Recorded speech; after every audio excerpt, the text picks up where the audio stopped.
Hello everyone, it's Danzy.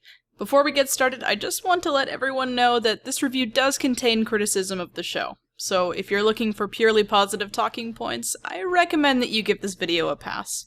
This is also going to be a non-linear review that's light on recap, so I do recommend that you watch the episode beforehand so you know what's going on and can avoid spoilers. Let's get started.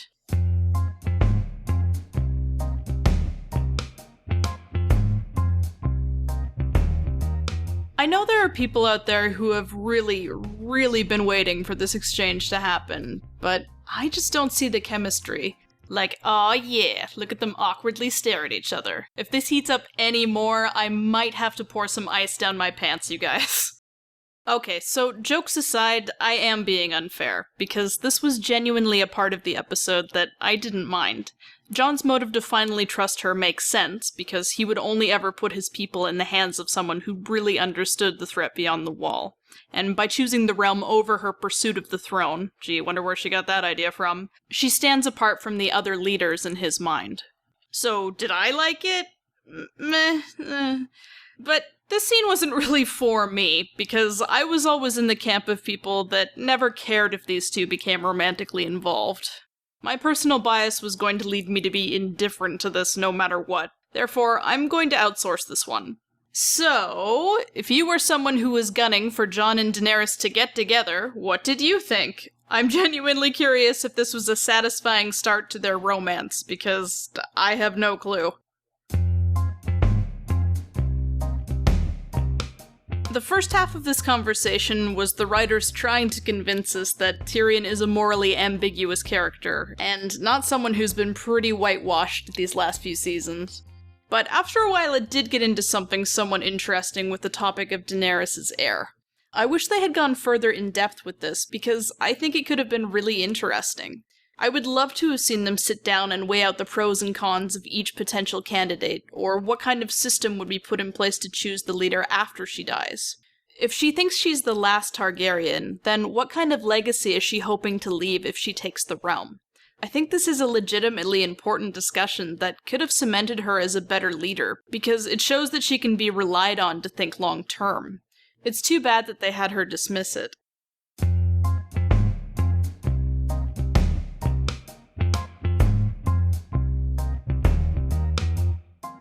I want to start by saying that the final shot of Viserion being raised was good. I think Daenerys having to go without one of her most powerful weapons is the only thing that can really weaken her position. It makes me more interested in the coming conflict because it actually does something to narrow the power discrepancy between her and Cersei a bit.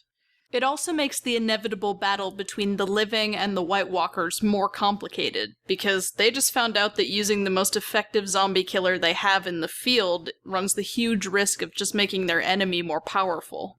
The final piece of the episode and all of its implications get a thumbs up from me. If we're just looking at that scene alone, then it belongs in my good section. However, I'm hard-pressed to name anything else that I thought worked in these scenes. If I'm really stretching, I'd say Jon's conversations with both Jorah and Beric were okay, but Jon smiling and waving away Jorah's history of slaving and offering Longclaw to him but not Lyanna Mormont doesn't mesh well with the conscientious egalitarian we know him to be. Jon's talk with Beric worked a bit better, because the idea that the most noble use of life is to fight evil in whatever small way you can is a very meaningful one. But it's sabotaged by the writers having so little faith in us that they have to clumsily spell out the message they're trying to get across. The scene between Beric, Thoros, Gendry, and the Hound, meanwhile, might be some of the worst dialogue this show has had. The idea of Tormund forcibly having sex with Gendry is hilarious, you guys. It's also nice to see that the showrunners were so inspired by the Brienne and Tormund shipping memes that they wanted to adapt them to the small screen. Also, Thoros is gonna die, so let's have Jorah talk about how cool something he did many years ago off-screen was. While this is usually the part where I'd go on to say that, well, at least the battle was well done, but not really. I mean, the stuff with the bear was at least different, but aside from that, everything we saw was just hard home with logistical failures. Why is southern Gendry the best choice to quickly navigate frozen landscapes than, say, Tormund? It sure is a coincidence that the one white they snagged just so happened to not be deactivated by them killing the White Walker. Why are they all of a sudden able to kill whites with conventional weapons? Why can the whites not swim, except for when they can? How did Gendry running back to the wall, a raven reaching Dragonstone, and Daenerys flying all the way up to save them only take one night? Why did the Night's King go for one of the dragons in the air instead of killing the stationary one helping people to escape? How did Jon not freeze to death? Why didn't he and Benjen both ride away on his horse? The list goes on and on and on. Take one or two of these issues and they might be distracting, but take all of them and your scene gets crushed under the weight. This could have been fixed with just some better planning or a second draft of the script, but as it stands, it feels like it was just cobbled together because they wanted an ice dragon.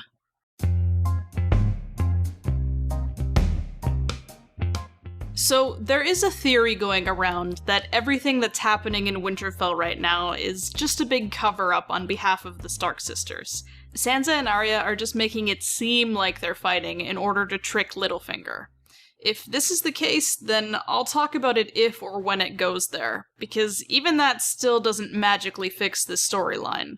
In the meantime, however, I have to judge this as if it's being played completely straight, because that's all we have to go on so far. The only part of these scenes that I found engaging was when Arya was reminiscing about her dad. But before I could even get my hopes up, it shot right back into the Sansa victim-blaming variety hour. Arya, how about the time you served Tywin at Harrenhal and didn't use any of the magic wishes from your kill genie on him? They were both children doing what they had to survive, navigating situations that, by all accounts, they as children shouldn't have been able to survive. They both made mistakes, but none of that matters now because the important thing is that they're both still alive. There's a disconnect here of trying to portray Arya as this little saint who fought and killed to survive, and the narrative demonizing Sansa for navigating politics to survive. Their stories mirror each other, that's the whole point. If you think that one is somehow more to blame for what happened, and above all that they wouldn't be sympathetic to each other, then you just flat out never understood the characters that you've been adapting. People often ask me why I prefer the older seasons of the show, and this is exactly why. A few years ago, it never shied away from the complex side of humanity, like putting your honor aside when it's difficult, letting go of hate you've been holding on to your whole life, swallowing your grief to be strong for the living that still need you, doing the right thing even if it will permanently disgrace your reputation, standing by your post when everything in your body is screaming at you to leave. Conflict is easy to write. It's portraying healing and making the difficult choice to forgive that's hard.